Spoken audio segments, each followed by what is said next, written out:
aí, como eu conheço um pouco da história, e eu sabia que o Felipe Dávila estava mentindo, eu já tinha umas matérias, eu vou trazer aqui algumas coisas que a gente já usou em dossiês passados, mas eu também queria trazer umas coisas mais sistematizar o meu pensamento, só pra não falar de boca pra fora. Eu fui perguntar ao ChatGPT pra contar a verdadeira história. Porque esse papinho aí de Prudente de Moraes, Rodrigues Abba, é conversa mole. Não tem nada de virtude, não tem nada de estadista virtuoso. Aí eu falei assim, ô ChatGPT, sabendo o que foi a bucha em paulista, sabendo o que foi o papel dos golpistas liberais paulistas e do cenário macroeconômico dos primeiros anos da República Velha, você poderia explicar como Prudente de Moraes, Campos Salles e Rodrigues Alves foram muito mais vilões do que mocinhos e como essa gente foi responsável por criar a gênese da elite oligárquica que comanda e destrói o Brasil até os dias de hoje? E o ChatGPT vem para mostrar o quão safadinho é o Felipe Dávila. E como essa turma quer literalmente reescrever o passado para te manipular. Excelente pergunta e bastante profunda, porque toca num dos pontos mais mal compreendidos da história da política brasileira. O mito da República dos Civilizados Paulista. É um mito, isso não é verdade. Como fundadora da ordem republicana moderna, quando, na verdade, essa elite foi a responsável por institucionalizar um sistema oligárquico excludente, patrimonialista, profundamente antipopular, que perdura até hoje em novas roupagens. Ponto 1. O contexto e a herança da bucha. A bucha era uma conferência de estudantes formados no Largo São Francisco. Vou relembrar umas coisinhas da bucha mais tarde. Inspirado nas ligas estudantis alemãs que defendiam ideias liberais, mais liberais no sentido elitista do século XIX, traduzindo: liberdade econômica para os grandes, ordem para os pequenos e controle político nas mãos de gente de bem, tipo Felipe Dávila. Esses jovens, muitos ligados a famílias cafeicultoras, formaram a espinha dorsal do que viria a ser o liberalismo oligárquico paulista. Eles se diziam republicanos, mas defendiam uma república que substituísse o imperador por uma aristocracia civil de homens de posse e instrução. Em outras palavras, eles queriam a república para si, não para o povo. E aí vem a transição do império para a república, que foi através de um golpe. Quando a monarquia caiu em 89, esses liberais paulistas viram a oportunidade de ouro. A proclamação da república foi um golpe militar, mas logo o golpe foi civilizado pelos bacharéis do café, porque existia essa fusão. Fusão, você tem que pensar o seguinte: a classe intelectual, a imprensa e o setor da elite financeira e econômica era quase uma coisa só. Por quê? Júlio de Mesquita, fundador do Estadão, era da elite paulista, bacharel do direito lá em São Francisco e dono do Estadão. O Campos Salles era político, bacharel, Largo do São Francisco, e fez parte, inclusive, do primeiro governo Deodoro. Não, desculpa, foi o Deodoro que... Foi o Deodoro? Ele tá no do Deodoro, sim, tá no Deodoro, com certeza. Enfim, aí você vai pegando assim, pessoas, vê, ó, fulano de tal, é da família que é do café, que a mesma família do café tem um braço que também opera o sistema financeiro, então tem a parte econômica, tem a parte financeira, e também tá ligado aos bacharéis. Então, falar assim, a República dos Bacharéis, assim, tô lá os Testa de Ferro, que foram os militares, e como sempre ocorre no Brasil, as elites dão um golpe e colocam a culpa em alguém. Enfim, que deram roupagem constitucional e liberal ao regime, ao mesmo tempo em que estrangularam qualquer possibilidade de democratização real. O voto continuava sendo controlado, o poder era concentrado nos estados mais ricos, sobretudo São Paulo e Minas, e a turma chama de República do Café com Leite, mas já provamos por A mais B, relembro as coisas hoje, que todos os presidentes da República Velha, com exceção do Epitácio Pessoa, que é aquele que se elegeu estando em Paris, não estava fazendo campanha no Brasil, acho que só Epitácio Pessoa não era da bucha, todos eram da bucha, inclusive os presidentes mineiros, todos estudaram no Lago São Francisco. E o sistema de política dos governadores de Campos Salles consolidou o coronelismo como instrumento de perpetuação do poder, o voto de cabrito dos coronéis. É isso daqui que o Felipe Dávila defende. E aí vamos dar uma olhada, né? Nos três grandes estadistas virtuosos do Felipe Dávila. Prudente de Moraes. Primeiro, o presidente civil paulista representava o triunfo dos cafeicultores e bacharéis sobre os militares e os populares. Ele pacificou o país à força, né? Não, acabou o autoritarismo. À força, massacrou movimentos sociais, neutralizou o exército com força autônoma. Como força autônoma. Sua pacificação da revolta de Canudos com o extermínio. Acabou o autoritarismo. A quem interessa mentir? Hein, Felipe Dávila? Mostrou a essência do liberalismo oligárquico, repressão brutal aos pobres e reverência ao capital exportador. Ele criou as bases administrativas para um Estado civil elitista, tecnocrático, no qual ordem significava paz social à base de baioneta. Aí vem o Campos Salles. Foi engenheiro financeiro do regime oligárquico. Seu programa de austeridade, o famoso Fund Loan, a gente já falou sobre isso no dossiê dos Rothschild de outubro de 2023. Vou relembrar mais tarde. Entregou a economia nacional à tutela britânica e criou o ciclo de dependência financeira externa que se repete até hoje. A renegociação da dívida externa brasileira de 1898 foi com Rothschild. Quem fez foi o Campos Salles. Inclusive, tem algumas coisas no site oficial dos Rothschild que ele tem lá, o Memorial do Brasil.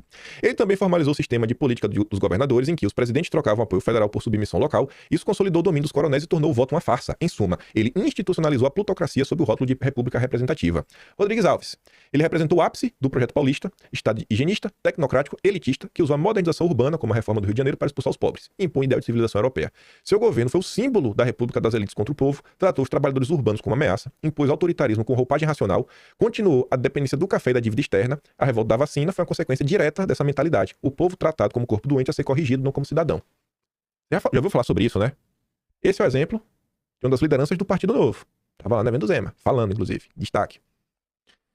O legado, a gênese da elite destrutiva. Enfim, Prudente e Campos Rodrigues fundaram um modelo de poder que ainda é a alma do Brasil oficial. O Estado a serviço das elites econômicas, não da nação. É ou não é assim até hoje?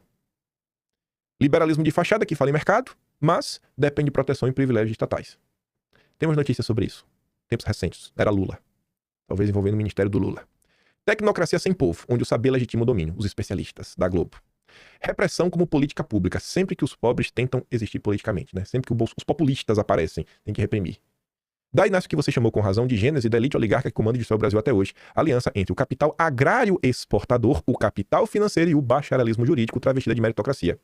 Quando falamos de agronegócio, e acabei fazendo também um dossiê sobre isso, eu até escrevi um texto falando, pessoal, vocês têm que saber separar o agro, que produz normalmente a comida que você come, sabe, família, que vocês conhecem, tudo mais, pipipipopopô, do agro exportador. O que ele quer é que ele não tá nem preocupado, ele nem se você tá passando fome ou não. Ele quer garantias que ele vai conseguir exportar a soja que ele produz, o gado que ele produz, aquelas commodities listadas na bolsa. O resto aí que se exploda. O maior dos exemplos, né? A JBS. Então, naquele momento foi criado, vamos trazer, a união entre capital agrário exportador. Então, assim, a turma meio que a JBS da época, o capital financeiro, a Faria Lima da época, o bacharelismo jurídico, o judiciário da época, né? Junto aí, eles se uniram para comandar a República. É assim que a República é comandada hoje? Os campeões nacionais com a Faria Lima e o judiciário? Mudou alguma coisa? Não, né? Então, tá aí. É isso que o Felipe Dávila defende. Esses pais fundadores da República não foram heróis da civilização, foram engenheiros de uma oligarquia nacional que substituiu o trono pelo banco e o imperador pelo bacharel. Eu gostei dessa frase aqui do ChatGPT. Por quê? Quantas vezes vocês já ouviram que hoje o poder moderador é o judiciário? Poder moderador é o imperador. Realmente, né? O que mudou ao longo do tempo foram as máscaras. O mesmo projeto oligárquico que antes se dizia liberal, hoje se diz democrático, sustentável ou tecnocrático. Mas o princípio é idêntico. Um país governado por poucos, em nome da ordem, contra o povo. Para manter o Estado democrático de direito.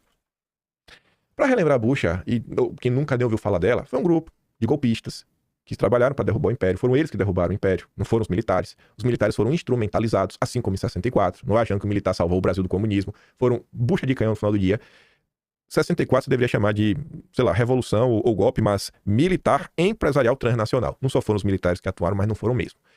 Em 89, também não. 1889 foram, principalmente a elite, junto com a aristocracia e com grande apoio do capital internacional. Na época era o capital britânico que mais comandava, né, no Brasil. Enfim, a Bucha foi uma sociedade secreta liberal e filantrópica que defendia as ideias liberais e republicanos, né, da Faculdade de São Paulo. Isso aqui tá no Wikipedia, isso aqui a gente já comentou sobre isso no passado. Muitos políticos, ministros e presidentes da República Velha, né, foram bucheiros. Aí ele comenta que a fundação do Partido Republicano Paulista, o PRP, comandou a República Velha. Enfim, em 1863, a maioria eram todos bucheiros. E lá já estavam Campos Sales, Francisco Glicério, Américo de Campos, Rangel Pestana. Esses últimos foram, ao lado de Júlio de Mesquita, os fundadores do Estadão, que também foi uma espécie de órgão oficial da Bucha. Consta que Júlio de Mesquita Filho foi chaveiro da Bucha. Trouxemos inclusive notícias da época. O chaveiro é o aluno de quarto ano que recebia, tipo, a chave. Você era o administrador da Bucha, né? Cuidava da burocracia da época.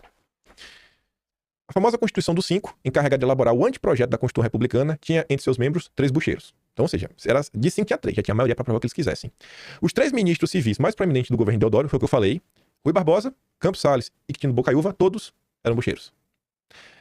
Enfim, além dos presidentes paulistas, Prêmio de Moraes, Campos Sales, Rodrigues Alves, Washington Luiz, Júlio Prestes, eleito em 1930, que não chegou a assumir, né? Afonso Pena, Venceslau Brau, Arthur Bernardes, todos foram bucheiros. Fora também a classe artística da época. O PRP, Partido Republicano Paulista, que fomentou todo esse golpismo, ele chegou a ser comandado, o Valdemar do partido, por 13 anos, foi o Olavo Egídio Souza Aranha, que ele é o patriarca aí da família, né, um dos pais da família Aranha, que a filha dele é Francisca, casou com o Paulo Setúbal do Itaú. Então o Setúbal do Itaú vem do Olavo Egídio Souza Aranha, tá no sangue, né? O filho dele lá, o Alfredo, é quem dá o início, que depois lá o outro lado vai consolidar como Itaú. É essa turma toda, lá de trás. O que você vive hoje tem mais de 150 anos de confusão.